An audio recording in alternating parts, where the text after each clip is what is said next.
Yeah, basically I was up at Gomer's How on the south basin, about 1,000 feet up, looking towards the right hand side of the lake, going northwards, and basically me and my wife, we saw a large object just surface out of the lake and started to swim towards the far side. Okay. Right. Okay. What did you think that you were seeing? Well, we weren't too sure at the time. You start running off a list of possibilities in the back of your mind. Is it a diver? Is it possibly a deer swimming across? But unfortunately, you know, we checked all those off, and with binoculars, it sort of verified that it's beyond anything which, you know, is featured in the lake normally. So I was puzzled at the time. I mean, you were taking photographs. I mean, you've got evidence of it. Mm-hmm. You must be pleased that you did that. And what kind of reaction did you get to those photographs? Well, at first, I mean, the locals were very sort of sceptical.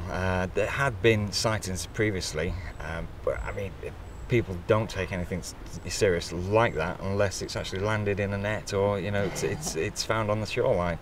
So I was comfortable in what I'd found, and basically I'd actually gone and taken the trouble to get it analysed by different forensics, and Canon were involved, Canon UK, and they looked at the actual images and they were quite satisfied that the images were genuine. Tell us how you followed up on your first sighting.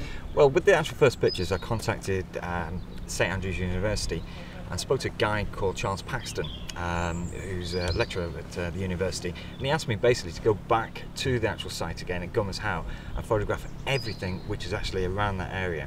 So anything like swans which came over to the area where the original sighting was, boats, canoes, so forth. I took my daughter up there this particular time and took some photographs over towards the Lakeside Hotel. And there was a few shots which I took of things which were splashing on the far side. A few of the shots actually came out underexposed. Sat on the computer for maybe a couple of months. I then went back into the computer and just altered the images, and there it was again. You know, there was possibly in a region of about 8 to 9 photographs of something very large and unusual in the lake. Does that freak you out? I don't think it freaks me out as such. I just think it's very, very lucky to actually get 2 pictures and 2 sightings at the same point, and within possibly 2 weeks of the actual first sighting.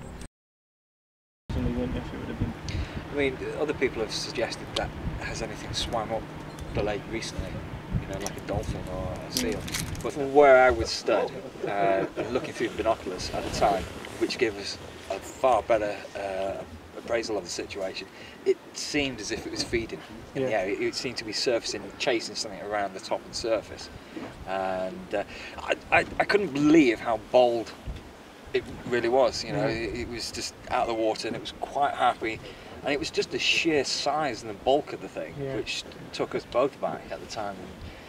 There's nothing moves in the water like that that I know of. I mean, I fished on this lake myself. You know, I'm a keen fisherman, and there's no fish that I know of which have those characteristics.